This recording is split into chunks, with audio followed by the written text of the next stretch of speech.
porque o maestro daqui é primo do maestro daí, né? Então, o Flávio, que coordenou o Coral Jovem Guanabara, eu acho que ainda tem o GIG, Grupo Instrumental Guanabara, ainda tem isso aí? É o Flávio, né? Então, ele é primo do maestro daqui, e ele tocava trombone aqui, e aí quando ele foi embora, eu vim para cá, agora eu que estou tocando trombone aqui, no lugar do Flávio, tá? E eu passei pela Igreja do Guanabara em 2008, 2009, no Coral Jovem Guanabara, toquei piano, Happy Day, fizemos umas músicas legais aí, naquela época. Trabalhei na Luz para o Caminho nesses 2 anos, e depois vim aqui para São Paulo. Sou o atual pastor aqui da Deise, que é a irmã da Daniela, da Neuraci, que está aqui, né, ouvindo a palestra também, mãe da Daniela, da Deise. Sou irmão da Maria Emília, que foi secretária da Igreja do Guanabara por 4 anos. Então conheço mais ou menos o povo aí, né, de muitas outras histórias, e é um prazer rever vocês, tá? Vou falar então sobre isso, sobre o tempo, e sem maiores demoras, vou compartilhar meu slide aqui. Só não sou muito acostumado a fazer isso pelo Google Meet, mas eu acho que eu vou conseguir aqui. Deixa eu ver. Uma janela. É para apresentar uma janela ou a tela inteira? Acho que é a tela inteira, né? A tela inteira. Tela inteira. Vamos lá. Só que não está compartilhando aquele. Deixa eu ver se vai assim. Espera aí. Espera aí. Alt Tab. Não. Tá vendo como eu não estou hábil nesse daqui? A sua apresentação já está aberta? Vocês estão vendo a minha tela? Não. Não estão vendo. Então, peraí, deixa eu tentar de novo. Deixa eu fazer do outro jeito, então. Apresentar agora uma janela. E se eu fizer assim, compartilhar? O que vocês estão vendo? Estão vendo tudo? Agora sim. Agora sim. Então tá bom. Então vamos lá. Há muitas maneiras de abordar esse assunto, né? Eu resolvi abordá-lo fazendo um pouco de apanhado dos diversos livros que têm sido lançados sobre o assunto. Eu localizei aqui acho que dá para ver, eu não estou vendo a câmera, não sei como é que eu estou aparecendo, mas eu acho que dá para ver aqui. Então, eu resolvi fazer um apanhado das principais ideias e compartilhar com vocês. Tá? O primeiro livro que eu consultei foi esse chamado Incomparável. E é curioso, porque é um livro para mulheres. Mas quando a minha esposa me perguntou, você vai falar sobre o quê? Eu falei, vou falar sobre tempo, sobre organização do tempo, prioridades. Ela falou, o livro que eu estou lendo fala sobre isso, e fala sobre isso a partir do caráter de Deus. Esse livro é escrito especialmente para mulheres, mas a minha mulher deixou eu ler um pedaço, e eu li o 5º capítulo, que fala a respeito de Deus como um ser eterno, o Deus de infinitos dias. E lá, a Jen Wilkin contou uma história que eu achei muito interessante. Ela falou que ela compartilhou a experiência de uma professora de crianças de 5 anos, que estavam com muita dificuldade de entender a aula que tratava sobre calendário. É muito difícil passar o contexto de tempo para crianças tão novinhas. Então a professora mandava toda segunda-feira escrever assim: hoje é segunda-feira, ontem foi domingo, e amanhã será terça-feira. Quando chegava no outro dia e a professora falava, hoje é terça-feira, aí um aluno falava, não, professora, hoje é segunda. Não, hoje é terça. Não, a senhora já ensinou para a gente. Hoje é segunda, nós aprendemos isso. E era difícil para a criança trocar, né, o tempo. Ela tinha dificuldade com esse conceito abstrato. A Jen Wilkin, nesse livro, fala que essa novidade, que essa dificuldade não é só coisa de criança, não. Que tem muito adulto que tem dificuldade de deixar o passado para trás ou de esperar com calma o futuro chegar e de viver adequadamente no presente. E essa teologia de em qual tempo você está vivendo, ela é muito importante para você decidir o que você vai fazer agora. Porque é preciso te perguntar, você está vivendo agora o seu passado, você está vivendo agora o seu presente, ou você está vivendo agora o seu futuro? E aí ela começa a mostrar como nós somos chamados por Deus a viver o presente, e não o passado, e nem o futuro. E ela então nos mostra, quem vive no passado pode estar, por exemplo, com nostalgia. Quando meu pai estava vivo, a vida era boa. Ah, quando eu tinha aquele emprego e podia viajar, as coisas eram assim. Ah, quando eu estava naquele relacionamento com aquela pessoa. Ah, quando o presidente da mocidade, ou o pastor da igreja, ou o vice-presidente do conselho era fulano de tal, a vida era melhor. E isso é complicado porque nós deixamos de agradecer a Deus por aquilo que Ele está fazendo na nossa vida no momento presente.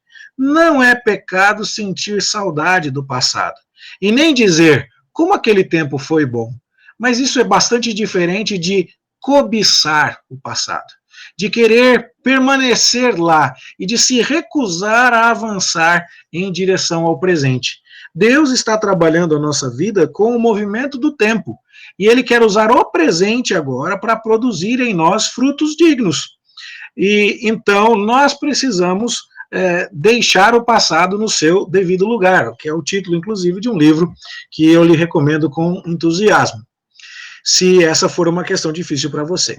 Então, cuidado, nós não precisamos viver no passado. É possível sentir saudade do passado, mas é preciso tomar cuidado para não cobiçar o passado ou não habitar nele. Essa é a situação de alguém que é nostálgico ou de alguém que tem remorso, porque fez alguma coisa muito errada, né? Quando eu ainda tinha juízo, isso foi antes de eu ter feito aquela besteira, isso foi antes de eu ter colocado tudo a perder. Deus está te dando o presente para você viver agora, sem nostalgia, sem remorso, com consciência das suas falhas, sim, não há problema, com saudade de coisas boas, sim, não há problema, mas você e eu somos chamados a viver o presente. Depois, a Jan Wilkin fala de gente que quer viver no futuro. Ou porque tem medo do futuro, é ansioso, o que será que vai acontecer? Será que o Boulos vai ser eleito prefeito de São Paulo? Será mesmo que o presidente vai ser reeleito? Será mesmo que vai sair aquela minha promoção? Será mesmo que o teste de Covid vai dar negativo? Será mesmo que a quimioterapia vai funcionar com o meu parente? Essa pessoa acaba temendo o futuro e trazendo o futuro para agora. O futuro já começa a incomodá-la no presente. Outros, por outro lado, querem tanto o futuro que se recusam a viver o presente. Eu não vou fazer nada enquanto não chegar a minha aposentadoria. E a pessoa meio que já se aposenta por antecipação, porque está tão ansiosa para a época que não vai ter nada para fazer, que não toma providência nenhuma e já quer viver como se tudo do futuro já estivesse acontecendo. São problemas. E você pode desejar o futuro, pode ansiar por dias melhores, pode até mostrar alguma preocupação com o futuro, mas é preciso confiar nas mãos de Deus, né? Entregar nas mãos de Deus, mas tem que tomar cuidado para que isso não seja a escape do presente. E mais uma vez você pode estar sendo ingrato por aquilo que Deus está te dando agora. Deus está trabalhando com você e comigo agora, mostrando-nos que o futuro pertence a Ele, mostrando que Ele já está cuidando do futuro, Deus já está lá. O que vai acontecer, nós sabemos disso, a Escritura nos garante, tudo já foi escrito e determinado, cada um dos nossos dias. Nenhum fio de cabelo nosso vai cair sem que seja da vontade de Deus, tanto agora quanto no futuro. Então, vivamos o presente, que é aquilo que temos. Mas tem gente que vive no presente também de maneira errada. Tem gente que vive no presente com preguiça, dizendo, não vou fazer isso agora, não. Eu vou ter mais tempo depois.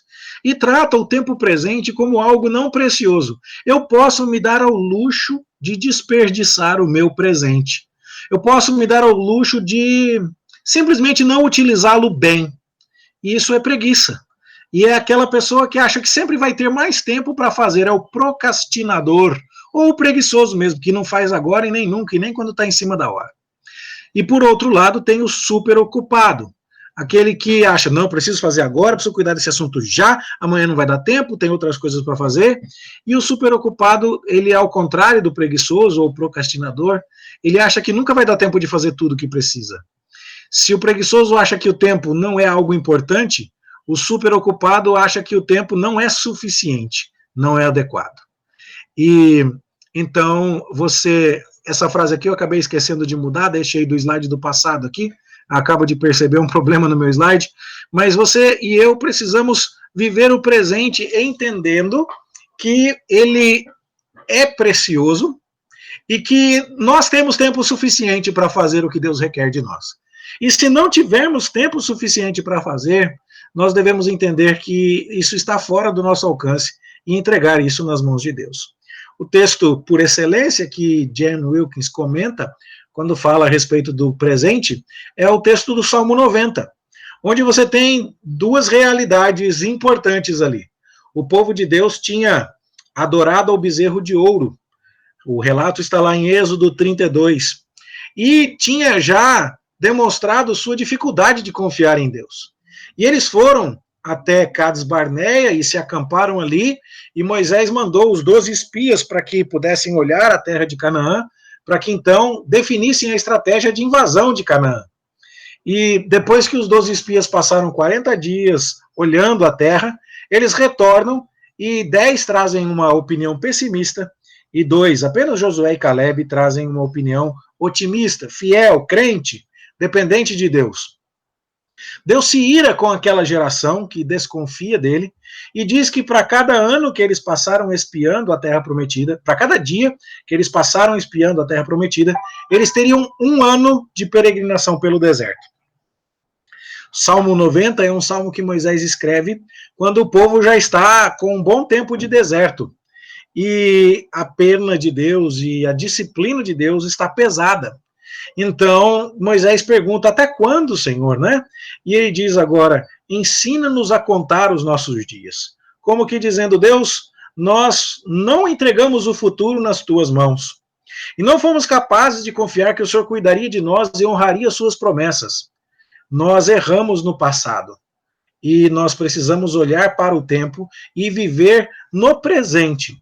E ainda há muita coisa que precisa ser feita aqui, até que a geração disciplinada morra no deserto e a geração que vai ser alvo da tua misericórdia ingresse na terra prometida. Então, confirma as obras das nossas mãos. Nós ainda precisamos peregrinar por este deserto com confiança e fazer a nossa parte hoje, aqui e agora. Senhor, confirma as obras das nossas mãos. Essa conversa ela é importante porque você precisa se responder. Em qual tempo você está vivendo? Presente, passado ou futuro?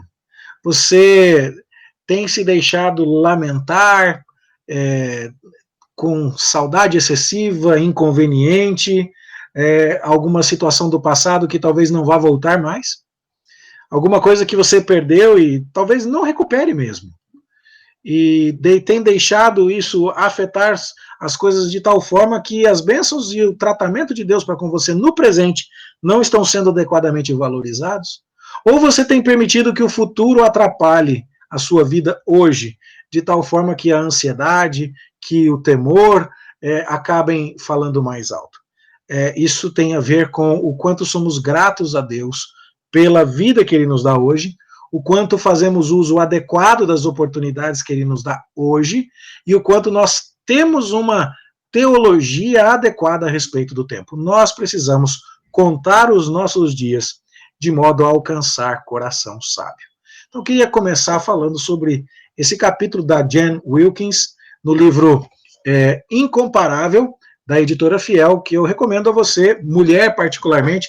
Eu só li o capítulo 5, porque a minha mulher deixou, tá? O livro é para mulheres, mas as irmãs aqui podem fazer bom uso do livro todo, que é muito bom.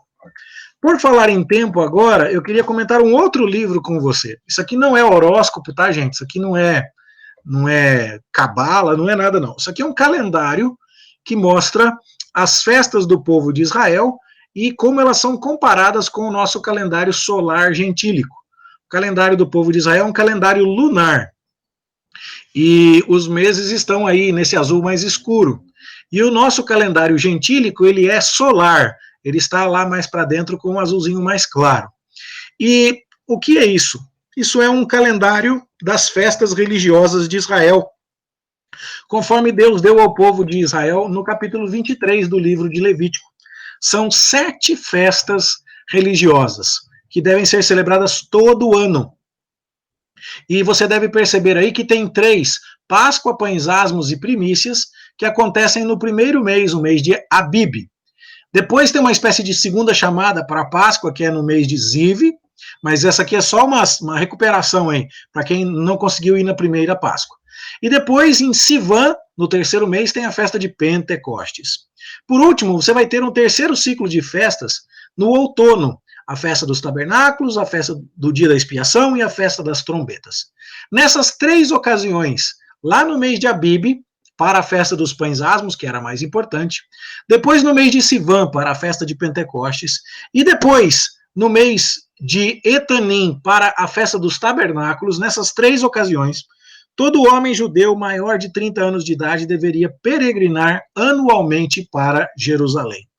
Deus simplesmente abriu a agenda do povo e falou: esse dia é meu, esse dia é meu, esse dia aqui é meu, e esse dia aqui é meu, e eu sou o Senhor. Uma ilustração disso vem de uma coisa que aconteceu comigo. Na época que a gente ainda usava agenda de papel, minha esposa abriu a minha agenda um dia sem que eu soubesse, e no aniversário dela, ela pegou a caneta e foi lá e escreveu: hoje é aniversário da Priscila. Levá-la para jantar no restaurante tal e comprar para ela a joia tal, na joalheria tal. E ela deu o serviço completo ali para mim. E claro que eu fiz aquilo, né? Me apertei um pouco para comprar a joia, separei a grana com antecedência assim que eu vi a anotação na agenda, mas ela abriu a minha agenda e disse: eu quero isso. E, lógico, ela não tem sobre mim o senhorio de Cristo, mas eu queria agradá-la. E entendi que, como minha esposa, ela era merecedora desse afago, né? Deus fez exatamente isso com o povo de Israel. Ele abriu a agenda de Israel e falou: por 64 dias no ano, o tempo de vocês é meu. E isso é curioso porque nós vemos muita gente disposta a honrar a Deus com outras coisas, mas não com tempo. Você já viu isso? Me pede qualquer coisa, mas não me pede meu tempo, né? E o curioso é que Deus está dizendo ao longo do livro de Levítico: eu sou o Senhor. E estas festas são santas convocações, convocações solenes, e todo varão comparecerá diante de mim. O livro de Levítico mostra que Deus é o Senhor da vida. Ele tirou o povo de Israel do Egito e ele ia introduzir o povo de Israel na terra de Canaã. E ele, ao fazer isso, era o Senhor da vida em liberdade que os israelitas possuíam. E isso era expresso de várias maneiras. Primeiro, nos sacrifícios. Quando alguém cometia pecado contra esse Deus santo, essa pessoa era digna de morte. O salário do pecado é a morte. A alma que pecar, essa morrerá. E, no entanto, Deus oferecia a essa pessoa uma oportunidade de vida mediante um sacrifício substitutivo. O que isso deixava bem claro, portanto, eu só tenho vida porque Deus deixou. Porque Deus me permitiu oferecer um sacrifício substitutivo. Deus, portanto, é o Senhor da minha vida. Mas a pessoa ia trabalhar na terra de Canaã, ia cultivar a terra, ia plantar, ia colher, ia criar gado, e então ia trazer dos produtos da terra e do seu trabalho como ofertas. Isso significava que Deus também era o Senhor das ofertas, dos bens do povo de Israel. Mediante as ofertas, o israelita deixava isso bem claro. Deus, o Senhor é dono de tudo que eu tenho, e está aqui a minha oferta para mostrar que eu reconheço isso. Mas, além de ser o dono da vida das pessoas, do patrimônio das pessoas, Deus era dono do tempo das pessoas, dono da agenda do povo de Israel. E ele diz: vocês vão comemorar a vida a partir de mim. Note, inclusive, que o mês de Abibe não era o primeiro mês do calendário. Ele se tornou o primeiro mês do calendário a partir da Páscoa judaica. Deus fala com todas as letras a Moisés: este mês vos será o principal dos meses, o primeiro mês do ano. Deus inverte o calendário. Ele troca por 6 meses. O primeiro mês era o mês de Etanim, e Deus diz: agora Abibe é o primeiro mês. E por quê? Porque vocês vão marcar o mês, vocês vão marcar o tempo da perspectiva da redenção que eu operei entre vocês. O tempo é meu. A gente perdeu muito isso de vista aqui no Brasil. Até porque alguns dos nossos feriados, eles são católico-romanos, né? Feriado de Corpus Christi, para celebrar a hóstia e a doutrina da transubstanciação, como se nós tivéssemos o corpo de Cristo presente entre nós na missa na hora da consagração da hóstia. Não, nós não cremos assim. E aí a gente nem sabe direito, principalmente os evangélicos, muitos não sabem direito o que é o feriado de Corpus Christi. O feriado de finados. A gente não vai, muitos de nós não vão, eu acho que a imensa maioria não vai ao cemitério para acender uma vela em cima do túmulo de alguém. E a gente perde de vista que nós temos muitos feriados de cunho religioso. não é? Nós temos a oportunidade do Natal, é um feriado cristão, a Páscoa e tantos outros, né? E nem sempre nos damos conta disso. A gente acaba dizendo é feriado, principalmente aqui em São Paulo. Bora viajar, gente. Bora sair disso aqui, que isso aqui é vida louca, ninguém merece. Bora pegar uma estrada, bora ver um verde. Bora molhar o pé na água lá, bora, né, pisar na areia. E aí, então, nós muitas vezes nos esquecemos que os feriados foram concebidos pelo próprio Deus. E para que houvesse tempo para se dedicar a ele com calma. Para que a agenda, para que a vida humana medisse o tempo levando Deus em conta. Isso é muito importante porque Jesus media o tempo assim. É dito lá no Evangelho de Marcos, no capítulo 1, a partir do verso 21, que Jesus, num dia de sábado, ele foi para a sinagoga. O que Jesus ia fazer na sinagoga? Bom, ele era um judeu e ele guardava, como bom judeu, o dia de sábado. Se ele estivesse em Jerusalém, ele iria ao templo, mas ele não estava em Jerusalém. Ele estava lá na Galileia, lá em cima, lá em Cafarnaum. Então, o que ele faz? Ele vai para a sinagoga. E aí, me impressiona o quanto Jesus tem essa noção de que o tempo que ele tem pertence ao Pai, que ele tem uma missão para usar a sua vida para Deus e que ele deve fazer disso um uso responsável. E mesmo fazendo um uso responsável, ele não terá tempo para fazer tudo o que se apresenta para ele. E aqui então a gente entra num outro assunto, que é você e eu não teremos tempo de fazer tudo. Nem Jesus teve. E aqui então preciso lhe dizer, em sua condição humana, o Filho de Deus encarnado, Jesus Cristo, Deus homem, 100% divino, 100% humano, não teve condições de fazer tudo. E o comportamento dele, neste dia tão típico aqui de Marcos, capítulo 1, versos 21 a 39, deve nos ajudar. Se você consegue abrir a sua Bíblia para me acompanhar, dê uma olhada aí. O Evangelho de Marcos, eu vou dar um panorama muito rápido aqui, é escrito por João Marcos, o primo de Barnabé, que acompanhou o apóstolo Paulo na sua primeira viagem missionária.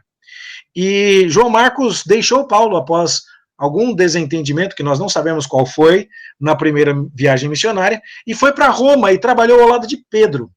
Pedro é aquele cara sanguíneo que primeiro faz, depois pensa, primeiro diz, depois fica pensando quais foram as palavras, e ele está no meio dos romanos, que são guerreiros, que são pessoas muito ligadas a poder e autoridade. Então, a descrição de Cristo no Evangelho de Marcos acompanha um pouco o perfil de Pedro e acompanha um pouco o perfil da audiência romana. Jesus em Marcos está sempre em movimento, sempre fazendo, sempre ativo. E isso vai tornar ainda mais surpreendente o fato de que esse Jesus em movimento, ativo, dinâmico, não faz tudo o que se apresenta para ser feito a ele. Então vamos dar uma olhada lá. Depois entraram em Cafarnaum. E logo no sábado, veja, logo no sábado dá uma ideia de dinâmica. Jesus vai ensinar na sinagoga. Por quê? Porque o tempo é de Deus. Sábado é dia do Senhor, é dia de estar na presença de Deus. Levítico 23 deixou isso claro, e Jesus, como bom judeu, vai cumprir. Maravilhavam-se da sua doutrina, porque ele os ensinava como quem tem autoridade e não como os escribas. Não tardou, perceba, logo ele vai para a sinagoga. Não tarda que aparecesse na sinagoga um homem possesso de espírito imundo, o qual bradou: que temos nós contigo, Jesus Nazareno? Vieste para perder-nos? Bem sei quem és, o Santo de Deus. Mas Jesus o repreendeu, dizendo: cala-te e sai desse homem. Então o espírito imundo, agitando violentamente e bradando em alta voz, saiu dele. Todos se admiraram a ponto de perguntarem entre si: que vem a ser isso? Uma nova doutrina. Com autoridade ele ordena os espíritos imundos e eles obedecem. Então correu célere a fama de Jesus em todas as direções, por toda a circunvizinhança da Galileia. Ok, passou a manhã de sábado na sinagoga. Jesus expulsa o demônio de um homem que se apresenta a ele.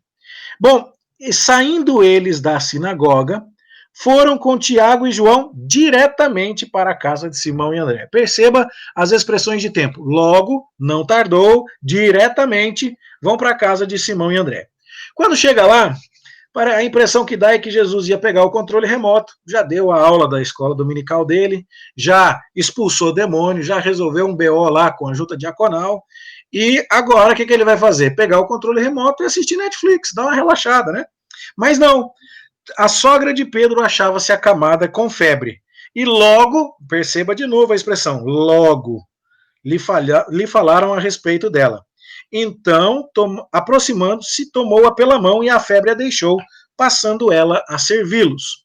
Então, vamos ver o dia de Jesus, foi para a igreja, né? Expulsou o demônio, deu aula da escola dominical com autoridade, resolveu a situação, chegou em casa, expulsou a enfermidade da sogra de Pedro. Mas aí diz o texto no verso 32, à tarde, ao cair do sol, trouxeram a Jesus todos os enfermos e endemoniados. Por que esperaram cair o sol? Porque no pensamento judaico, o dia acabava com o pôr do sol. Então, era sábado, não era dia de trabalhar expulsando demônios ou curar enfermos. E não era dia de incomodar o mestre com isso. Jesus expulsou o demônio na sinagoga e não foi criticado aqui por isso ainda, ele vai ser criticado por coisas semelhantes em Jerusalém. Jesus curou a sogra de Pedro e não foi criticado pelos discípulos, mas ninguém ia incomodá-lo agora trazendo enfermos e endemoniados durante o sábado. Mas caiu o sol, agora já é domingo. É como se dissesse, pastor, sua folga é de segunda, né? É. 00:01 de segunda para terça a gente te liga, porque de segunda a gente quer respeitar a sua folga. E foi mais ou menos o que fizeram com Jesus. À tarde, ao cair do sol, lhe trouxeram todos os enfermos e endemoniados. Toda a cidade estava reunida à porta. É lógico que não era todo e qualquer indivíduo, mas eram os enfermos e endemoniados da cidade. E ele curou muitos doentes de toda sorte de enfermidades e também expeliu muitos demônios, não lhes permitindo que falassem, porque sabiam quem ele era. Ok. Olha o dia de Jesus, começa na sinagoga, ensina com autoridade, expele demônio, chega em casa, cura a sogra de Pedro, põe o sol, ele está curando enfermos e expelindo demônios. Aí ele vai dormir, sabe-se lá que hora. E ele se levanta alta madrugada e vai para um lugar deserto e ali ora. Aqui para mim é impressionante. Por quê? Porque Jesus interrompe o sono para orar, e interrompe este repouso para cuidar daquela comunhão que ele nutria com o seu Pai Celestial. Este é um exemplo extraordinário para nós. Mas o exemplo em si ainda vai muito mais longe. Por quê? Porque olha o que diz o verso seguinte: procuravam-no diligentemente Simão e os que com ele estavam. A impressão que eu tenho é que Pedro ficou dormindo com um olho aberto e outro fechado. A hora que ele percebeu que Jesus não estava mais lá, ele saiu correndo falando, cadê Jesus? O homem já acordou, nós temos serviço para ele. E parece-me que era de boa vontade, porque eles estavam, imagino, compadecidos daquela multidão em frangalhos. Gente doente, gente com a perna quebrada, gente que não conseguia andar, gente que não conseguia parar de pé, cegos, leprosos, endemoniados. São demandas urgentes, quem não vai se compadecer de uma situação dessa? E eles procuram Jesus até encontrá-lo. E quando o encontram, dizem para Jesus, todos te buscam. Você consegue imaginar como isso é estafante, como isso é estressante? O dia começou na sinagoga, expulsando o demônio. Cheguei em casa, já cura a mulher de Pedro. Põe o sol, é demônio para cá, é enfermidade para lá. Aí eu consigo dormir. Quando eu acordo para orar, gente, eu tô sacrificando meu sono para poder orar. Nem orar em paz eu consigo. Vem alguém dizer que todo mundo me busca? E aí, o que é mais surpreendente em tudo isso? Jesus, porém, lhes disse, vamos a outros lugares, às povoações vizinhas, a fim de que eu pregue também ali, pois para isso é que eu vim. Eu fico imaginando a cara do Pedro, gente, chegando para aquela mulher que estava gritando com ele no começo da senha amarela, que senha amarela era o pessoal que estava com o filho endemoniado. Senha vermelha devia ser o pessoal que estava com filho leproso. E assim vai. Imagina os primeiros da fila. E Pedro passou o tempão dizendo assim, calma aí, pessoal, já estou lá falando com o mestre e tal. E Pedro tendo que chegar e falar assim, ó, vai dar não. Quem foi curado, quem não foi, não vai ser curado agora. Porque Jesus não veio para isso, ele veio para pregar o evangelho. E aqui ele já pregou. E pregar o evangelho é mais importante do que curar ou expulsar demônios. O mestre já fez aqui o que ele devia fazer. Nós estamos indo embora. Se Jesus, limitado enquanto um ser humano, fez esse tipo de uso do seu tempo, deixando demandas tão aparentemente justificáveis quanto expulsar um demônio ou curar alguém cego de nascença, porque ele precisava se concentrar no cumprimento de sua missão principal, quem sou eu para achar que eu vou dar conta de cumprir todo tipo de demanda que me for apresentado? Eu simplesmente não vou conseguir. E esse livro, A Tirania do Urgente, de Charles Rimmel, ele tem um livro que é publicado pela CPAD e tem essa revista de estudos que trata sobre prioridades, que é publicada pela editora Cultura Cristã. É outro livro que eu te recomendo para prestar atenção nisso. Muitas demandas urgentes se apresentam a nós. Elas são legítimas, elas são... Quem olha para elas vai ter até às vezes alguma dificuldade em não atendê-las, mas nós precisamos tomar cuidado, porque nós temos uma missão central e ela que precisa ser cumprida.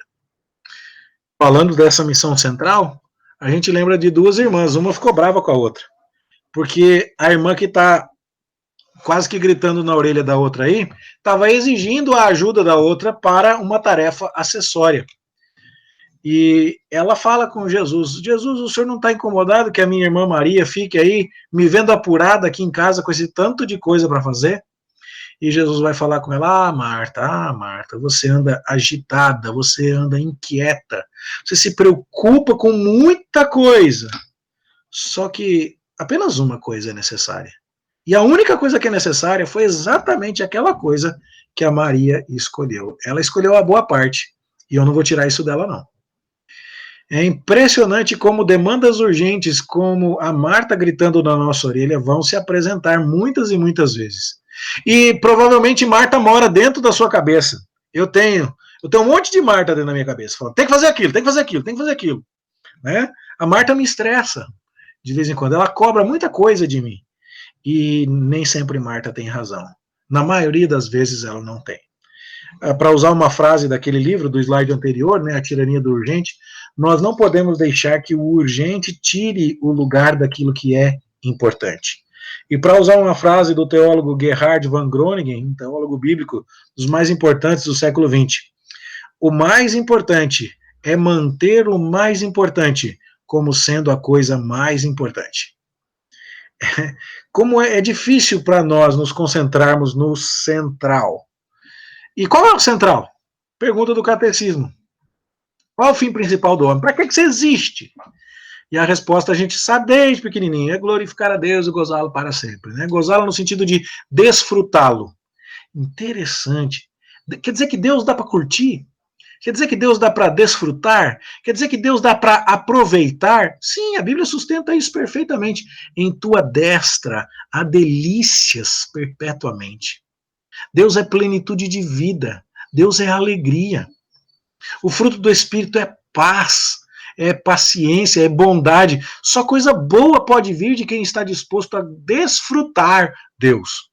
John Piper foi um teólogo muito preocupado em escrever sobre isso, né? Deus é mais glorificado quando nós temos mais prazer nele. E o problema talvez seja esse. A gente precisa entender mais de Deus a ponto de ter mais prazer nele. Precisa entender o quanto Deus é bom, o quanto ele é maravilhoso, para que todas as vezes que tivermos oportunidade de estar com ele, nós realmente entesouremos estes momentos. Caso contrário, nós facilmente vamos sucumbir à voz de Marta sussurrando em nossos ouvidos. Nós estamos cercados de entretenimento nos nossos dias. E esse entretenimento, muitas e muitas vezes, está nos tirando para longe de Deus. É como se, com uma missão muito maior e muito mais nobre, com tarefas muito mais dignas e inclusive mais prazerosas, como nos envolvemos com Deus, nós estivéssemos preocupados em catar migalhas de prazer, de alegria que estão sendo distribuídas em outros lugares que não são fontes tão abundantes quanto o Senhor. E para ilustrar isso, eu queria te contar a história de um comandante de navios. Essa bandeira aqui me parece a bandeira da Espanha, mas não importa. A história não é verdadeira, até onde me consta. mas é uma potência na época das grandes navegações. Vamos colocar aqui que seja a Espanha. Vamos imaginar que esse seja um navio espanhol. O rei da Espanha chegou e conversou com um dos seus navegadores, dizendo assim: tá aqui no mapa esta ilha aqui. Não tem ninguém lá que tenha tomado posse dessa ilha. Eu estou te dando o meu navio, eu estou te dando homens, eu estou te dando canhões, e eu quero que você vá com o navio até aquela ilha e finque a bandeira da Espanha lá e tome posse daquela ilha em meu nome. Você vai literalmente colocar aquela ilha no mapa como um território espanhol. E o comandante pega o navio e pega a tripulação e pega todo mundo e vai. Só que quando ele chega na ilha, ao invés de desembarcar logo, ao invés de focar na sua missão, ao invés de encontrar prazer em dizer, estou fazendo aquilo que o meu Senhor me comissionou a fazer, ele tem um projeto de prazer diferente. E ele diz então a toda a sua tripulação, todo mundo vai ficar aqui. Ancora o navio aqui na praia, e eu vou descer de bote, e eu vou com 3 homens no máximo até a ilha. E eu vou passar 4 dias na ilha caçando borboletas, porque eu tenho uma coleção de insetos, e eu vou caçar borboletas raras. Tenho certeza que aqui haverá exemplares de borboleta que eu nunca vi. E aí, então, depois que eu tiver feito a minha coleção, eu vou voltar para cá e vocês podem tomar posse da ilha. Antes disso, não vou levar vocês para lá, porque vai ser muita gente, vocês vão fazer barulho, vocês vão uriçar a vegetação por onde passarem, e vocês vão espantar as borboletas que eu quero colecionar. E então o comandante vai até a ilha e passa 4 dias catando as mais sensacionais espécies de borboletas que ele jamais tinha visto. E ele volta felicíssimo, repleto de novas espécies de borboleta. Mas quando ele está chegando na praia, ele olha para o oceano e ele vê muitos outros navios, além daqueles com os quais ele havia chegado na ilha. E ele percebe que aqueles navios haviam desembarcado e haviam tomado posse da praia, e haviam fincado a bandeira de uma outra nação na praia, e haviam tomado posse daquela ilha em nome de outro rei. Ou seja, quando o projeto de alguém não é o projeto do seu comandante, quando você resolve se alegrar com coisas que não são aquelas que darão alegria verdadeira, tanto a você quanto ao seu comandante, o que acontece é que você acaba colocando tudo a perder. O seu uso do tempo, a sua escala de prioridades não está bem estabelecida, e com isso você acaba se frustrando e pecando, né? No caso, contra o seu Senhor. Quem fala um pouco sobre isso é James Packer, também nesse livro que eu quero te indicar, Religião, Vida Mansa, onde ele diz que a teologia do prazer é um desafio para o crente neste mundo materialista. Estamos muito preocupados em obter prazer, e muitas vezes às custas do prazer verdadeiro, que é o prazer que está em servir ao Senhor, em cumprir a sua vontade, e em como Maria estar aos pés de Jesus. Então vamos lá, o que falamos até agora? Vou voltar um pouquinho aqui para você ter uma ideia. Nós falamos que nós precisamos ter uma boa teologia do tempo. Não devemos morar no passado, não devemos morar no futuro. Nós temos que, com gratidão, servir a Deus no presente, entendendo que Deus está usando o presente para nos moldar. O presente é uma bênção de Deus. Nós vimos também que o tempo é algo que Deus quer que seja consagrado a Ele. Ele é o Senhor do nosso tempo. Então usemos o tempo com sabedoria para Deus. Vimos que não dá para fazer tudo, e devemos nos concentrar na missão mais importante, que é exatamente viver para a glória de Deus e desfrutá-lo. Ou seja, nossa maior alegria tem que estar em Deus. E talvez estejamos desperdiçando muito tempo em outras coisas, porque a nossa alegria está em outras coisas que não são Deus. Quando a nossa alegria estiver no lugar certo, quando o nosso prazer estiver no lugar certo, nós faremos um uso do tempo adequado. E isso é bem ilustrado na história do comandante do navio, que quis caçar borboletas e acabou perdendo a ilha que o seu rei lhe mandou conquistar. Bom, já que nós estamos colocando muita alegria em outras coisas, e muitas vezes estamos assoberbados com as nossas tarefas, achando que não temos tempo suficiente para atender a todas as demandas urgentes que se nos apresentam, porque a gente está realmente com o coração dividido, vale a pena relembrar algumas dicas deste livro da Shona e do David Murray, chamado Refresh, onde ele fala sobre como viver no mundo, no ritmo da graça, num mundo que está acelerado. Muita demanda, muitos interesses, muita gente pedindo as coisas. Como é que faz para você se concentrar no essencial? Bom, uma primeira questão que ele coloca aqui é sono adequado. Que desafio! Dá para dizer se você e eu estamos nutrindo um relacionamento adequado com Deus pela maneira como a gente dorme. Se a gente dormir demais, estamos caminhando para o lado da preguiça. E aí, então, achamos que o tempo presente não é importante, que a gente pode desperdiçá-lo. Se dormirmos de menos, pode ser que estejamos numa situação de orgulho e ingratidão, onde estejamos dizendo, Deus, pode deixar que eu resolvo, eu sou capacitado o suficiente, basta que eu me esforce bastante. Ou então, que a gente diga, Deus, o Senhor não me deu tempo suficiente para fazer tudo, eu vou ter que sacrificar o repouso tão precioso. Mas quando nós estamos dependendo da graça de Deus, nós podemos dormir adequadamente. É curioso ler o Salmo, onde Davi está fugindo de Absalão, na revolta que Absalão fez, e ele está no deserto, e ele diz assim, em paz me deito e logo pego no sono, porque só tu, Senhor, me fazes repousar seguro. Que nível de confiança em Deus exibe o salmista.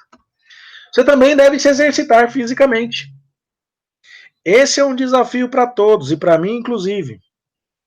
Como precisamos separar tempo para cuidar do corpo. Por quê? Porque recebemos essa ordem. Somos santuário do Espírito e precisamos cuidar da nossa própria carne e nutri-la.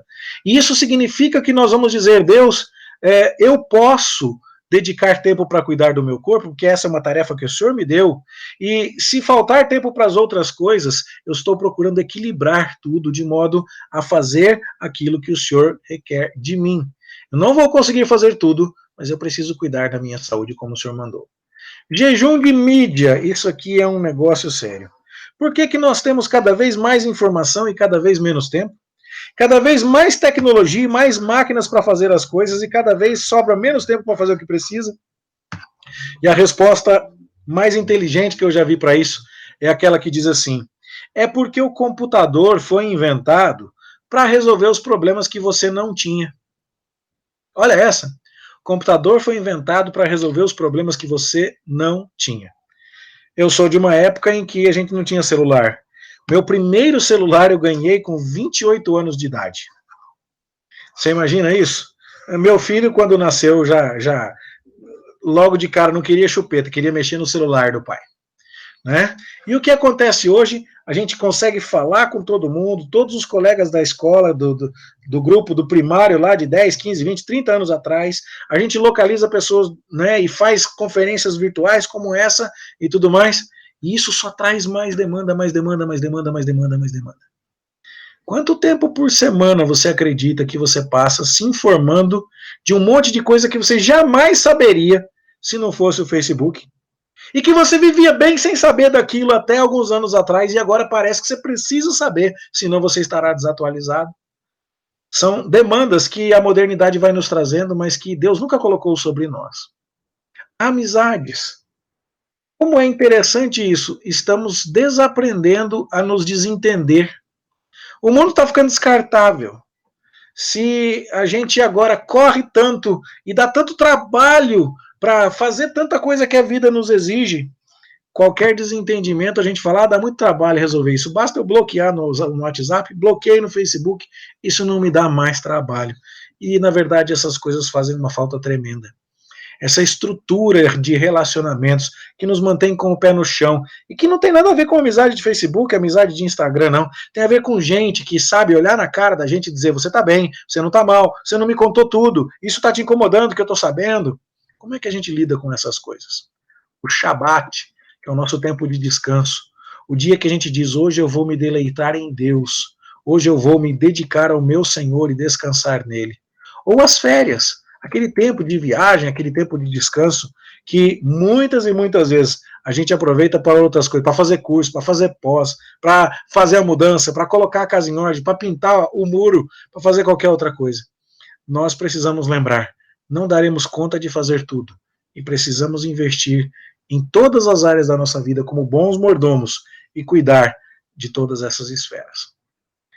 Kevin DeYoung, no livro Super Ocupado, fala bastante também, muitas dicas interessantes, e eu não posso aqui falar sobre o livro inteiro, não dá tempo, mas ele fala, cuidado para você assumir a posição adequada entre dois extremos perigosos. Não fazer nada porque não vai dar tempo mesmo, esse é o preguiçoso, o procrastinador, ou tentar fazer tudo porque é tudo responsabilidade sua e agora essa vida maluca e ser crente é um desafio insuperável e por isso que a gente anda estressado como anda, né? Não, nenhum dos dois extremos é bom. O Kevin DeYoung escreve esse livro que não traz conselhos típicos como 10 passos para conseguir fazer aquilo ou aquilo outro, ou dicas sobre como gerenciar o tempo. E quando eu vi que o Kevin DeYoung, nesse livro, não trazia essa proposta, eu falei, então acho que eu estou correto mesmo de não tentar trazer dicas específicas sobre como gerenciar tempo, e sim trazer princípios bíblicos que vão até a raiz do motivo, até o seu coração. Eu estou mais preocupado em lembrar a você e lembrar a mim mesmo, eu também preciso desses lembretes, que eu não vou conseguir fazer tudo. Eu preciso da graça. Jesus está pedindo de mim uma única coisa, que eu me delicie nele, que eu viva para a glória dele e que ele seja a minha delícia, que eu desfrute dele. Eu preciso aprender com Maria.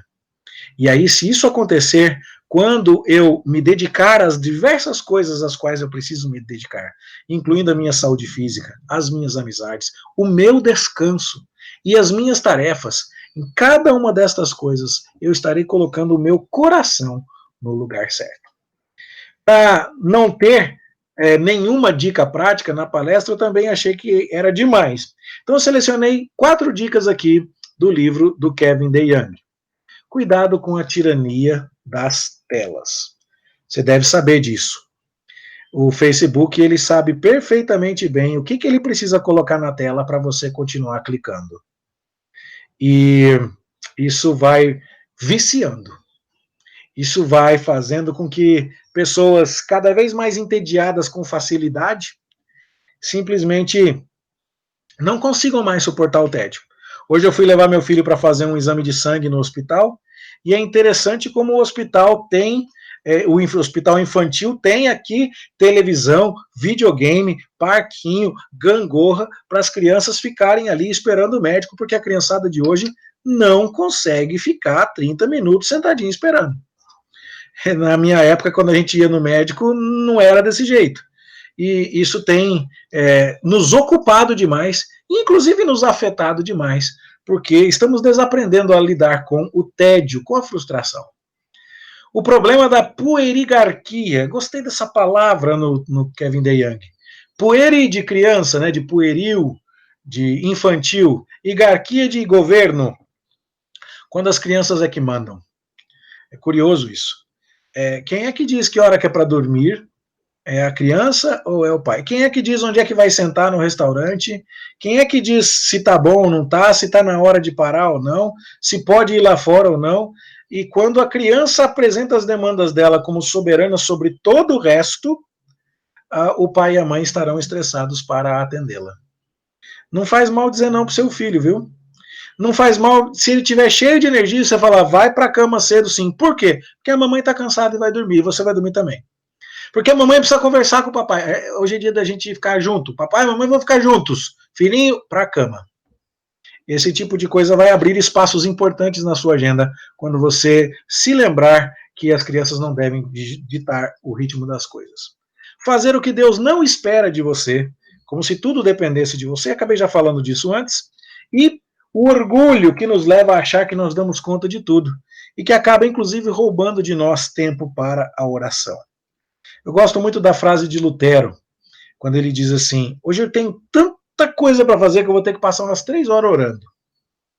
Talvez a gente dissesse assim, Lutero, você é maluco. Se você tem tanta coisa para fazer, você vai perder 3 horas orando?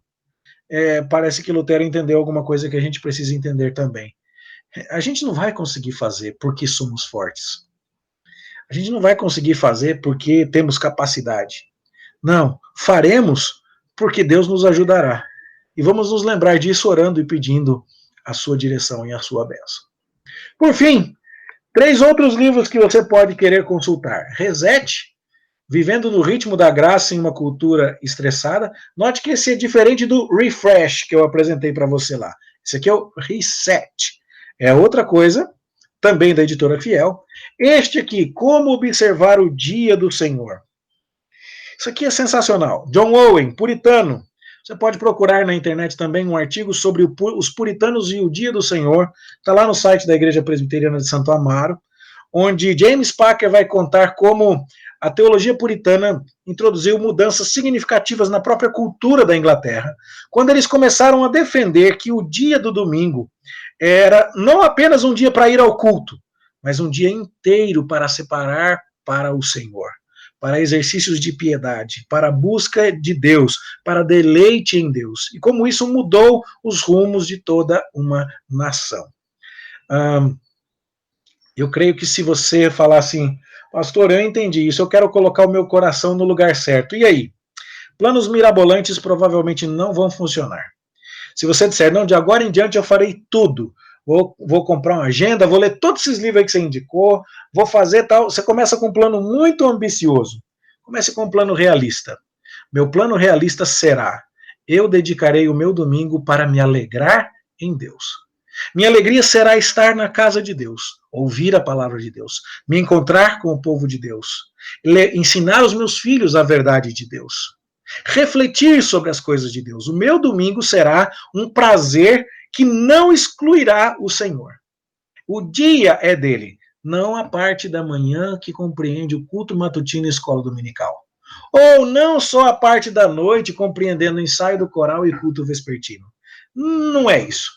E também não será um programa de ativismo onde eu preencho tudo e no final do dia eu saio arrebentado e estressado, porque eu cheguei para abrir a igreja junto com os diáconos e depois eu fiquei para o culto, toquei e mexi no som e depois eu varri a igreja e eu separei os materiais didáticos da escola dominical e depois disso eu distribuí o lanche e eu fiquei para o culto dos americanos e depois de tarde eu cuidei da ornamentação e já estava na hora de emendar no ensaio do coral e depois eu já fiquei para o culto da noite e terminou e eu estava esgotado. Também não é um bom caminho.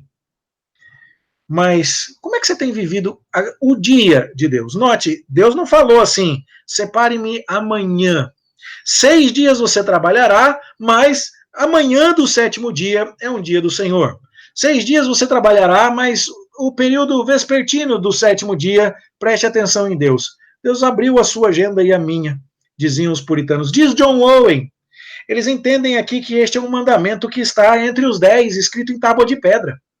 E, portanto, ele não é simplesmente um mandamento que se cumpre em Cristo, que é o nosso descanso, mas é uma lei moral. É aquilo que representa a vontade de Deus para o nosso bem e a nossa felicidade através das eras. Deus está dizendo, você não vai longe, a menos que você descanse e se regozije em mim. E a menos que você marque o tempo olhando para mim. Como é que faz para ter um domingo proveitoso? Olha, vou te dizer, a sua guarda do domingo começa na segunda-feira. Se você começa a empurrar alguma coisa com a barriga na segunda-feira de manhã, essa coisa que você começou a empurrar com a barriga vai ficar para terça, que quando chegar para terça já cresceu um pouco mais para quarta, quando chegar na sexta já está grande, quando chegar no sábado está tão enorme que não dá para resolver sem sacrificar um pedaço do domingo. Esse tipo de decisão deve afetar a nossa vida. Nós deveríamos ter, pelo tempo que é de Deus, aquele tipo de respeito que a gente tem com uma audição no Teatro Municipal. Ah, como seria bom se a gente entesourasse esse tempo na presença de Deus, como a gente entesoura o tempo no cinema. A gente chega antes porque a gente quer ver o trailer. A gente não tem pressa de ir embora, porque vai que tem uma cena lá no finalzinho falando a respeito de mais alguma coisa que eu possa curtir. Depois dos créditos. A gente não tem pressa, a gente não faz economia para gastar o combo da pipoca grande. E todas estas coisas mostram onde o nosso coração está. Se a gente tivesse esse tipo de alegria colocado no dia do Senhor, na casa de Deus, nas coisas de Deus, de tal modo que o nosso planejamento fosse tal, que a gente não quisesse chegar atrasado no culto. Mas não porque a gente vai chegar estressado. A gente vai chegar cedo com aquela alegria de quem está dizendo, meu coração está aqui. Não há investimento que me pareça custoso demais por estar aqui. Esse tipo de coisa certamente nos abençoará. E por fim, um livro de dicas práticas para a sua produtividade. Aqui vai ser como organizar o seu e-mail, como estabelecer uma lista de tarefas diárias e tudo mais. Mas esse tipo de livro só pode ser lido por quem já leu os outros primeiro. Porque imagina você entregando um guia de produtividade para o estressado. O que acontece? Olha, você está estressado porque você quer fazer coisas que não te competem. E aí, então, ao invés de dizer para ele, entregue a Deus o que é de Deus, faz a sua parte e confia, mas coloca o teu prazer primeiro no lugar certo, a pessoa que está se sentindo orgulhosa e dizendo, Deus, deixa que eu resolvo, você entrega na mão dela um manual de produtividade, sabe o que ela faz? Ela começa a se afogar ainda mais no estresse da produtividade. E aí não adianta. Esse livro tem que ser apreciado com moderação, como todos os outros, tá certo? Tem que ser apreciado com bastante reflexão. Por fim, eu coloquei aqui um link do Leandro Carnal. Cuidado, viu, gente? Vamos aproveitar esses conteúdos com muita moderação. Mas ele tem algumas ideias interessantes sobre gerenciamento de tempo que podem ser dicas práticas. Mas, repito, só depois que você tiver uma boa teologia sobre o seu uso do tempo. Aí, então, você estará preparado para poder ser mais produtivo. Antes de saber que o tempo é de Deus, que o prazer do uso do tempo tem que estar em Deus, que você não é premiado por produtividade, mas por fidelidade. Que a Marta estava com a casa limpa, mas quem ganhou o elogio foi a Maria, que deixou a louça na pia e veio aprender com Jesus. Antes disso, é melhor você não ler sobre como ser mais produtivo, porque senão você vai bugar geral, aí você vai estressar, é mesmo, tá certo? Então eu espero que esses comentários tenham abençoado a vida de vocês e que Deus nos dê a graça de descansarmos nele no uso correto do nosso tempo para uma produtividade que realmente o glorifique, sendo dirigida para as coisas certas. Em nome de Jesus. Amém. Amém.